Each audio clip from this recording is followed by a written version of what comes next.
অনেকদিন ধরে মনটা শুধু রাজশাহী রাজশাহী করতেছে। এর জন্য সব ভালোবাসার ভাই ব্রাদার সহ একসাথে সবাই চলে আসলাম রাজশাহীতে। আর রাজশাহীতে আসার পর আমরা সবাই কি মজাটাই না করলাম, আজকের এই ভিডিওতে সব থাকবে। সো বন্ধুরা, আসসালামু আলাইকুম সবাইকে। সবাই কেমন আছেন? আশা করি সবাই ভালো আছেন। বিকেলবেলা আমি ঝটপট করে রেডি হয়ে এবং আমার বাইকটাকে ওয়াশ দিয়ে আমি সোজা রওনা দিলাম নবাব ব্রোর বাসার দিকে। তো অলরেডি আমি নবাব ব্রোর এখানে চলে আসছি। আর এইখানে দেখেন আমার বাইকটার কি লুক দিচ্ছে, জাস্ট আগুন। যাই হোক, এখানে আমরা দুজনের জন্য ওয়েট করতেছি, Masum bro and Hridoy bro. তো এরা দুজন আসলেই আমরা রাজশাহীর দিকে রওনা দিব। তো অবশেষে Masum bro and Hridoy bro দেখতে পাচ্ছেন চলে আসছে। আজকে আমরা রাজশাহীতে যাব দুই বাইক নিয়ে, একটা হচ্ছে R15 আর একটা হচ্ছে GSX। তো এই দুইটা নিয়ে আজকে আমরা রাজশাহীতে যাব। হাই, আজকে আমরা নিফাতের ব্লগে। সো নিফাতের সাথে যাচ্ছি। নিফাত আমাদেরকে কোথায় করতে নিয়ে যাচ্ছে সেখানে। তো দেখা যাক নিফাত কোথায় নিয়ে যায় আমাদেরকে। যাই হোক বন্ধুরা, এখানে একটু আমরা আড্ডা টাড্ডা দিয়ে অলরেডি আমরা রওনা দিয়ে দিলাম রাজশাহীর দিকে।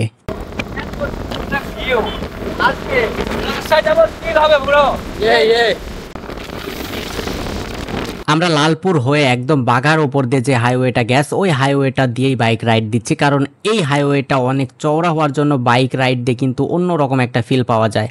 আর আজকের যে আবহাওয়াটা ছিল ভাই, একদম অস্থির লেভেলের কিন্তু আবহাওয়াটা আজকে ছিল। এর জন্য কিন্তু বাইক রাইড দিয়েও সেই লেভেলের ফিল পাচ্ছি আমরা। এদিক দিয়ে রাজশাহী যাইতে কিন্তু একটু লেট হয়, কারণ আমাদের নাটোরে যে হাইওয়েটা আছে ওইটা দিয়ে কিন্তু অনেক ফাস্ট যাওয়া যায়। বাট এই দিক দিয়ে কিন্তু একটু লেট হলেও আমরা কিন্তু এই দিক দিয়েই যাচ্ছি, কারণ রাস্তার ফিলটা নিতে নিতে ফিল নেওয়ার দিন শেষ, এখন জ্যামের বাংলাদেশ। তো যাই হোক, এখানে যে একটা জ্যামে আমরা পড়ছিলাম বাঘা পাওয়ার আগে, তো ফুল রাস্তা একদম জ্যাম ছিল। এর জন্য বাইক দেখেন আমরা কোন দিক দিয়ে নিয়ে যাচ্ছি। যাই হোক, জ্যামের দিন শেষ, এখন ফিল নেওয়ার বাংলাদেশ। এখন আমরা দেখতে পাচ্ছি নব ব্রো বাইক রাইড দিচ্ছে, আর প্রতিটা টার্নিং এ ব্রো একদম শুইয়ে ফেলতেছে বাইকটাকে, মানে সেই লাগতেছে।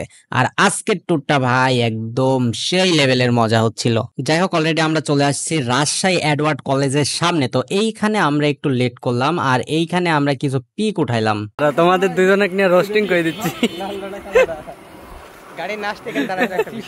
এখন আমরা এডওয়ার্ড কলেজ পার হয়ে সেই ইউসুফপুর যে হাই স্কুলটা আছে এর সামনে, মানে এর সামনে যে জায়গাটা আছে, এই জায়গাটা এত সুন্দর লাগতেছিল। তো এইখানে আমরা নামলাম, নেমে সর্বপ্রথম আর কি ঠান্ডা হওয়ার জন্য শরবত খাইলাম। খাওয়ার পর এখন আমরা এই জায়গার ভিউ নিচ্ছি। জাস্ট দেখেন এই জায়গাটা কতটা সুন্দর লাগতেছে। এখন আমরা যাচ্ছি খাদে,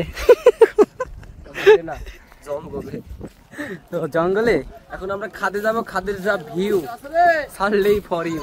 যাই হোক, এখন আমরা একটা নৌকা ভাড়া করলাম। নৌকাটা নিয়ে আমরা এইটুক টাইমের মধ্যে সব থেকে এনজয় আমরা এই নৌকার মধ্যেই করলাম।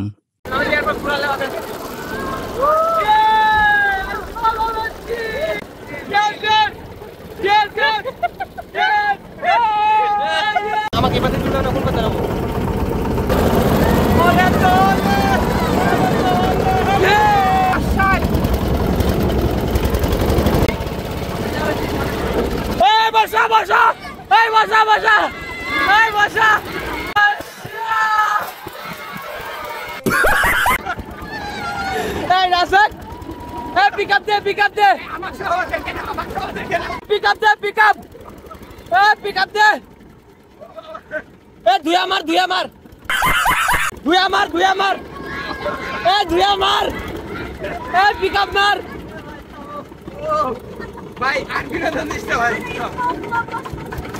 যাই হোক, এইটুক টাইমে কিন্তু সেই লেভেলের বিনোদন পাইছি আমরা। তো অলরেডি নৌকা ঘোরা শেষ, এখন আমরা চলে আসলাম উপরে। এখন আমরা অন্য একটা জায়গায় চলে যাব। তো অলরেডি আমরা রাজশাহীর মধ্যে চলে আসছি, আর রাজশাহীর লাইটিং গুলো আপনারা দেখেন জাস্ট। তো এইগুলার আর কি দেখবেন, এগুলো আর কি মোটামুটি সবাই ভিডিও করে ছাড়ে, তো এইগুলো আমরা না দেখাই। তো এখন আমরা চলে আসলাম রাজশাহী ভার্সিটিতে। তো এইখানে এসে আমরা টুকটাক একটু আড্ডা মাড্ডা দিলাম, এন্ড চারিদিকে ঘুরে টুরে দেখে আমরা চলে আসলাম সোজা মুক্ত মঞ্চে। তো এইখানে এসেও তেমন ভালো লাগতেছিল না, এর জন্য আমরা সোজা এখন চলে যাব রেস্টুরেন্টে। তো রেস্টুরেন্টে আসার পর এইখানে আমরা খাওয়া দাওয়া করলাম। খাওয়া দাওয়া শেষ করে আমরা এখান থেকে সোজা ব্যাক করব বাসার দিকে, কারণ এখানে ঘোরার মতো আর কি মোটামুটি আমরা সবই ঘুরছি, আর রাজশাহীতে দেখানোর মতো আর কি আছে। যাই হোক, সারাদিন আমরা অনেক আড্ডা দিচ্ছি। তো আজকের এই ভিডিওটা এই পর্যন্তই ছিল। তো ভিডিওটা কেমন লাগছে অবশ্যই কমেন্ট করবেন, আর নেক্সট ভিডিও দেখার জন্য অবশ্যই আমাদের সাথে থাকবেন। তো সবাই ভালো থাকবেন, আবার দেখা হচ্ছে একটা ভিডিওতে।